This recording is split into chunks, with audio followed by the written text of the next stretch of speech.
안녕하세요. 김유갑의 경제부동산입니다. 구독, 좋아요 부탁드립니다. 모두가 대선까지 오를 것이라고 전망하고 있지만 부동산이나 주식 등 자산시장은 언제 무슨 일이 닥칠지 변수가 너무 많습니다.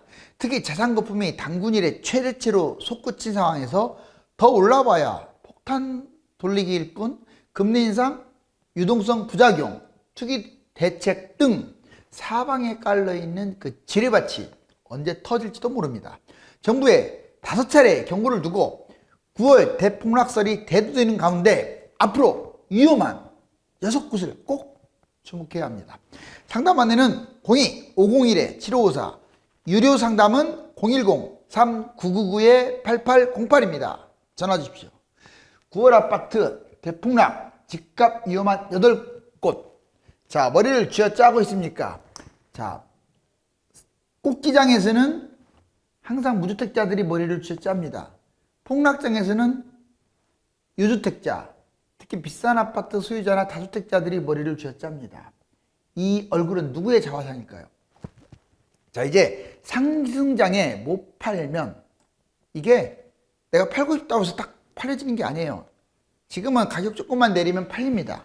거래가 없어도. 그런데 하락장은 달라요. 여러분들 보시면 상승장에는 이렇게 그래도 추격 매수하면서 축축 치고 올라가죠. 근데 하락장에는요, 왜 생각보다 덜 빠지는 것으로 보이느냐면 거래가 안 돼요. 한참 밑에 있는데. 반대로만 움직이면 돈 버는데 그 심리 조절이 어려워요. 실제로 주식도 그렇잖아요. 빠질 때 지른다는 게 쉽지가 않잖아요. 공포 때문에 그래요. 그래서 이 바닥에 예를 들어서 지금 8억짜리가 5억까지 지금 내려왔는데 매물은 4억에 있는데 3, 4억에 있는데 안 팔리는 거야. 그게 반토막 넘게 떨어졌는데요. 그래서 이제 하락 사이클은 거래된 것만 따지다 보니까 좀 덜 빠지는 것처럼 보이고 상승할 때는 많이 올라간 것처럼 보이는 것도 있습니다. 아무튼 상승장에 못 팔면 대폭락, 3기 추가 분양 200만 채. 여러분들 이거 진짜 3기 추가 분양 이거 간단하게 보시면 안 돼요. 당장 코앞만 보지 마시고 200만 채 신규 공급, 초과행 지금 공급이잖아요. 주택은 넘치고 미분양이 속출. 정부가 발표된 것만 본다면 10년 동안 지금 56만 채, 수도권만 32만 채. 이거 제대로 계획된다면요, 그냥 집값 폭락합니다. 두 번째, 더 무서운 게 이거예요. 다주택자들의 매물, 임대주택 사업자들의 매물. 다주택자, 임대주택 사업 매물 시점이 800만 채, 이 하락기 때 한꺼번에 쏟아져요. 이제 내년까지는 뭐 올라간다는 게 좀 더 유력하니까 아무튼 언제가 될지라도 하락의 기운이 탁 내려온다 그러면 제일 먼저 이 매물들이 쏟아지니까 받쳐줄 사람이 없는 거죠. 더군다나 엎친 데 덮친 격으로 얘들이 같이 분양하니까 미분양이 나는 거예요. 다주택, 임대주택 사업 매물 시점 800만 채 하락기 한꺼번에 쏟아진다. 대략 2년 후부터 한 6년, 그러니까 2025년 6년이 바닥으로 보여집니다. 사이클상 하락도 있어요. 금융위기가 꼭 터져야만이 하락하는 건 아니에요. 2022년 6월까지 최대 상승 예측. 그러니까 내년 지자체 선거가 6월이거든요. 그때까지 그래요. 한번 올라간다고 치고 결국은 기술 그래프, 사이클 모든 면에서 8년 하락을 마감하고 추락할 겁니다. 자, 신정부가 이제 어쩔 수 없이 강공책을 쓸 수밖에 없을 것이다.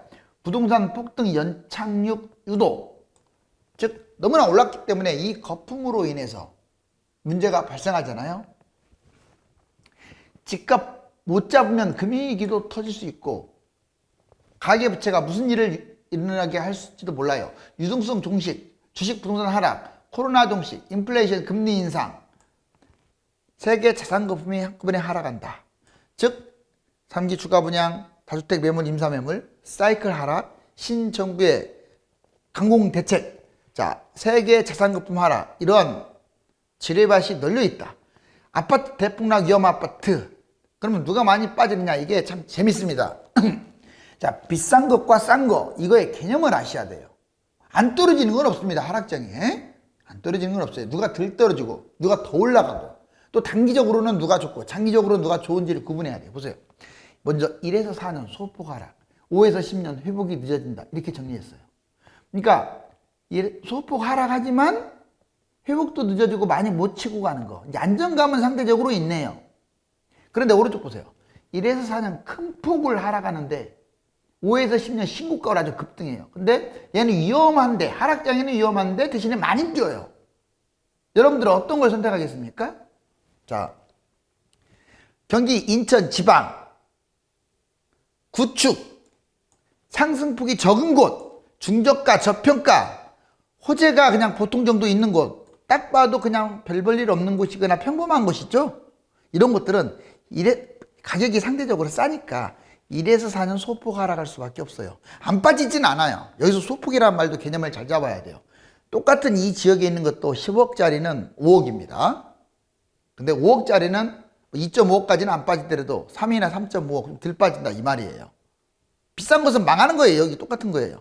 자, 그 다음에 5에서 10년 회복이 늦어진다. 폭락을 했어도 얘들은 입지가 서로보다 못하다 보니까 회복도 못할 수도 있고 겨우 회복할 거나 아니면 한참 밑에서 고생만 할 수도 있고 대신에 덜 빠지는 대신에 이러한 어려움이 있어요. 자, 오른쪽 보세요. 이제 그럼 폭락을 하고 다음에 또 신고가를 찍을 가능성이 높은 곳들이 여기입니다. 강남, 서울, 신도시 그리고 재건축, 재개발, 신축이 상대적으로 많이 빠져요. 상승폭이 큰 곳, 당연한 거 아닙니까? 중고가, 비싼 곳들, 고평가, 많이 올라간 곳들, GTX 호재라든가 이런 것들이 많은 곳일수록 폭락을 합니다. 얘들은 폭락한다는 뜻이에요. 1에서 4년에 얘하고는 왼쪽하고는 비교도 안 될 정도로 많이 빠져요. 그런데 폭락이 두려우면 잡으면 안 돼 이거. 자, 폭락한 다음에 얘들을 잡아야죠.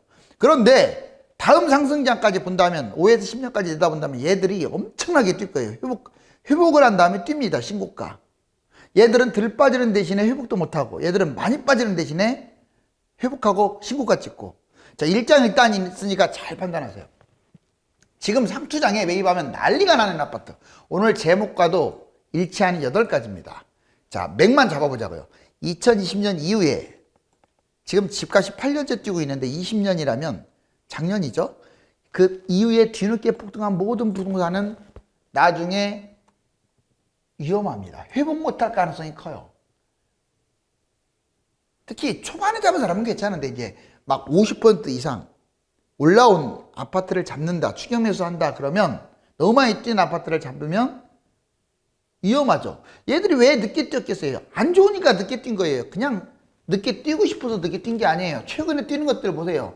다 경기도나 인천에서 안 좋은 곳들, 지방도 별로 안 좋은 곳들이 날아가고 있잖아요.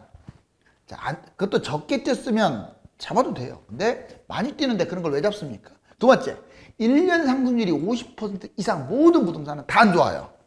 1년 동안에 더블이 뛰었다 이런 건 그냥 보지도 마세요. 보지도 마요. 근데 50% 이상, 이건 이제 금액이 싸면 좀 보는 거고, 비싼 것들은 아예 매수 안 하는 게 좋아요.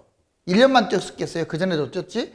자, 황금성이 떨어지는 거래가 적은 모든 부동산, 즉, 나홀로 아파트나 비부동산은 보지도 마십시오.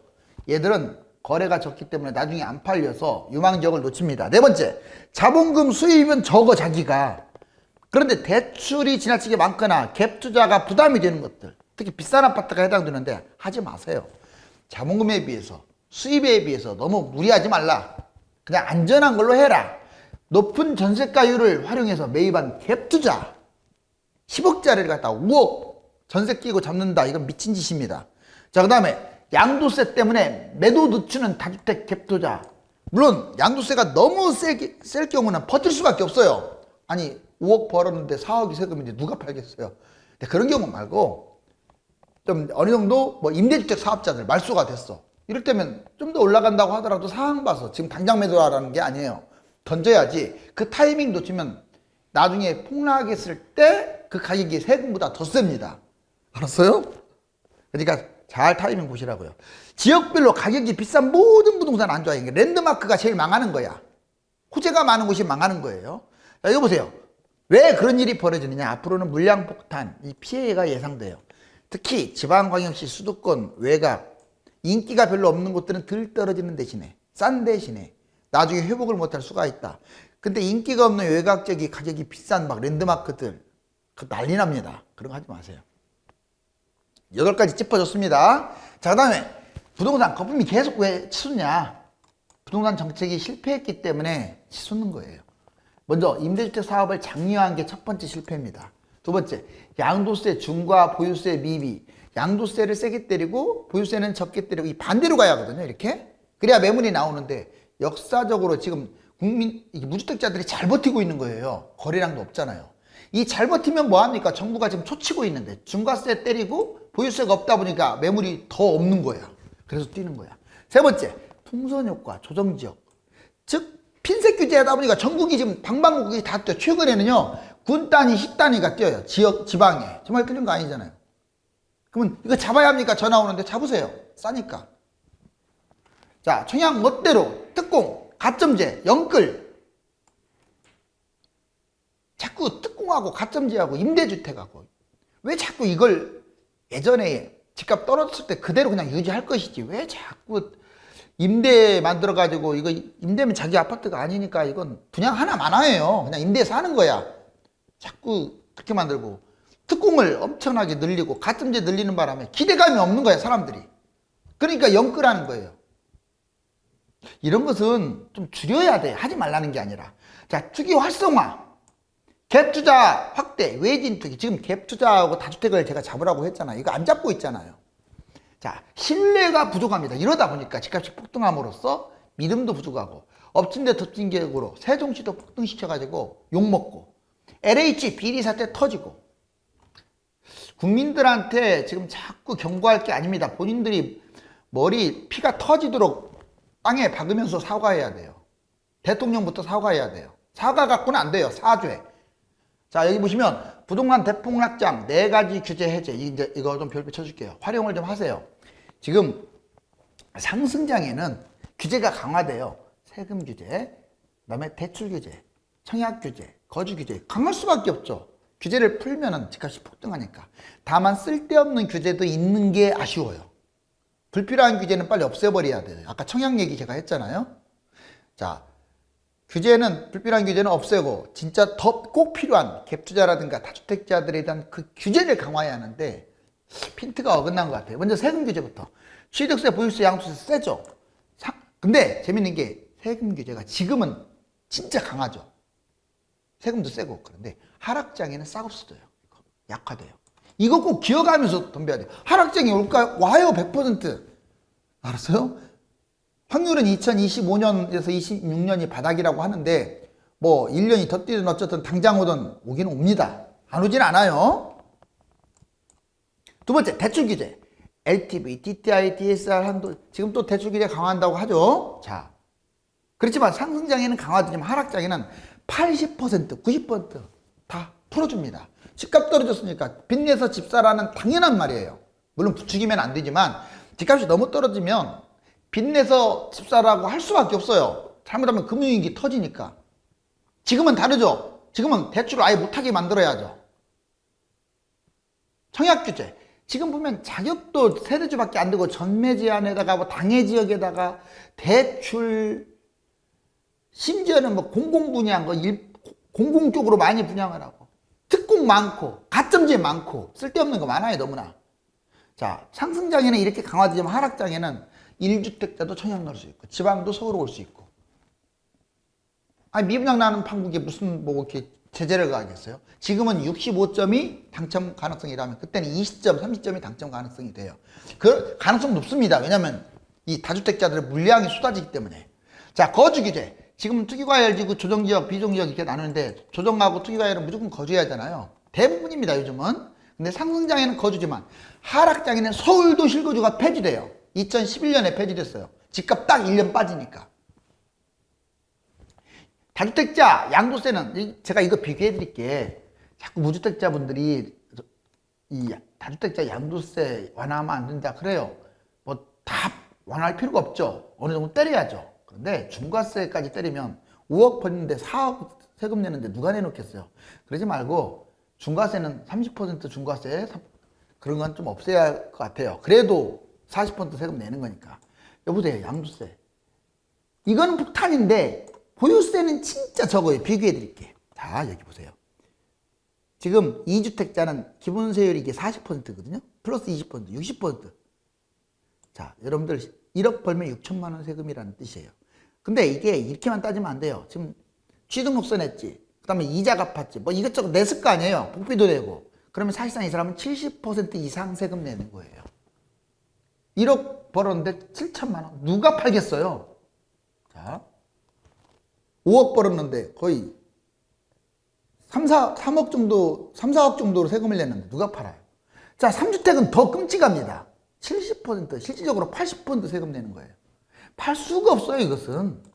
안 팔면 집값 떨어지는데 악영향을 줘요. 자, 오른쪽 보세요. 근데 얘가 이렇게 세면 종부세라든가 보유세라도 강해야 하는데 여기 봐요. 2주택. 1.1, 1.6, 2.2, 3. 물론 이건 매년 내는 거지만 아무리 매년 낸다고 해도 얘하고 비교해 보세요. 게임이 안 되잖아요, 세금이. 30배 차이 나네요.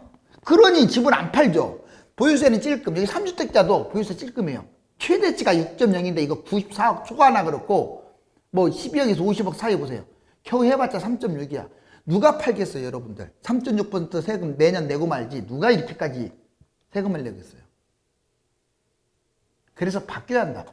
얘들은 지금 이거 보여. 나이가 보기에는 10배 때려버려야 돼요. 얘는 중과세 폐지시켜야 하고. 아니면 얘 그대로 놔놓고 얘도 때리던가 세게.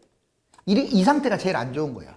자, 8월 금리 인상. 한국, 미국, 유로존, 중국 물가 상승. 지금 계속 한국, 미국, 유로존, 중국. 자, 물가, 인플레이션이 계속 일어나고 있습니다. 자, 이렇게 되면은 금리 인상이 되겠죠? 자, 금리 인상의 기대치가 높아진다. 여기 보면은 지금은 최근에는 그래도 좀 줄었는데 단순 실수? 아니에요. 집값 띄우려고 자전거래라는 말 들어봤죠? 지들끼리 치고 빠지는 거. 보시면 예전에 쭉 보면 서울, 경기, 인천 보세요. 서울 30% 가까이 40%가 취소시켰어. 어떻게 거래를 하는데 이렇게 취소시켜요? 이거 말이 안 되잖아요. 이거 봐보세요. 물론 집값이 뛰니까 취소할 수도 있습니다. 근데 이거는 지들끼리 그냥 짜고 치는 고수대회예요. 경기도도 보세요. 19, 20 점점 갈수록 늘어나죠. 지방 안 그렇다고요? 자, 세종시 28, 38, 40%까지 갔네요. 어마무시하죠.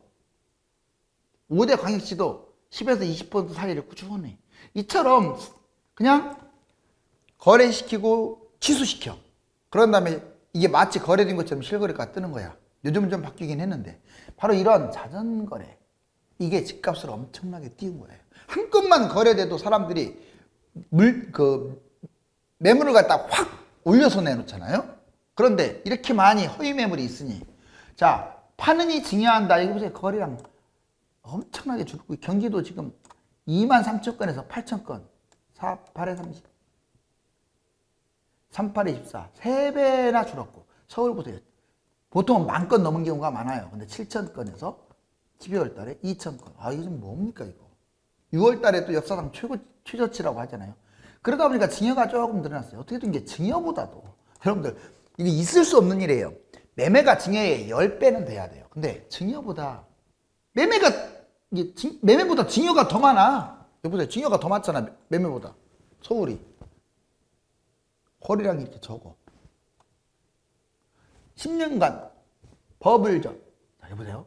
10년 전에 한번 버블이 터졌을 때 12억 같은 게 8억대로. 그 다음에 강남 보니까 13억대 같은 게 이제 9억대. 이렇게 쭉 추락했죠.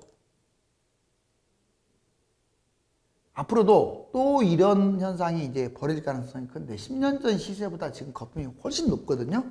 그리고 그때는 강남하고 좀 서울 일부하고 버블 세븐 이렇게 좀 대형 평형하고 좀 몇 군데가 뛰었었어요. 근데 지금은 그때가 한 30%가 거품이 아주 심했다. 전국을 따졌을 때. 30%, 지금은 80%가 거품이 심해요. 그러니까 국민의 80% 유주택자들이 폭락한다. 이거 아파트 기준 말하는 거예요. 아파트 기준.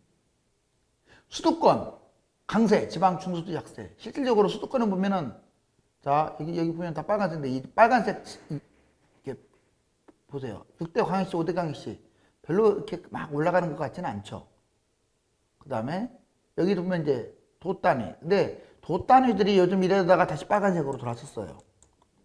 지금 전국이 불장이 어디냐? 수도권하고 지역의 돛단위입니다. 즉 광역시 말고 그동안에 올라가지 않았던 시, 중소도시 또는 군 이런 것들 있죠. 실질적으로 결과도 나오네요. 서울 엄청나게 뜨겁고 지방은 별로예요. 그리고 이 돛단위들 경남, 충북 이런 것도 올라오고 있죠. 이렇게. 여기 보시면 이 위로 갈수록 지금 거세다는 뜻이에요. 밑으로 갈수록 별로 안 좋아요.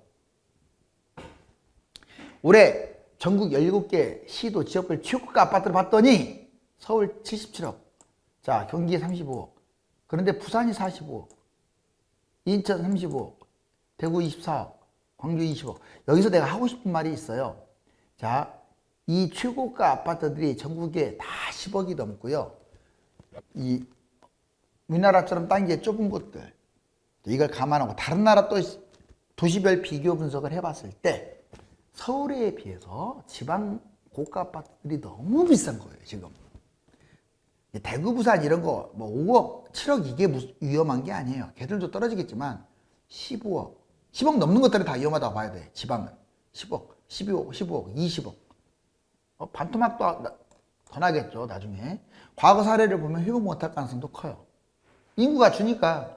자, 전국 아파트 15억 시대, 경기, 부산, 대구도 집중했다.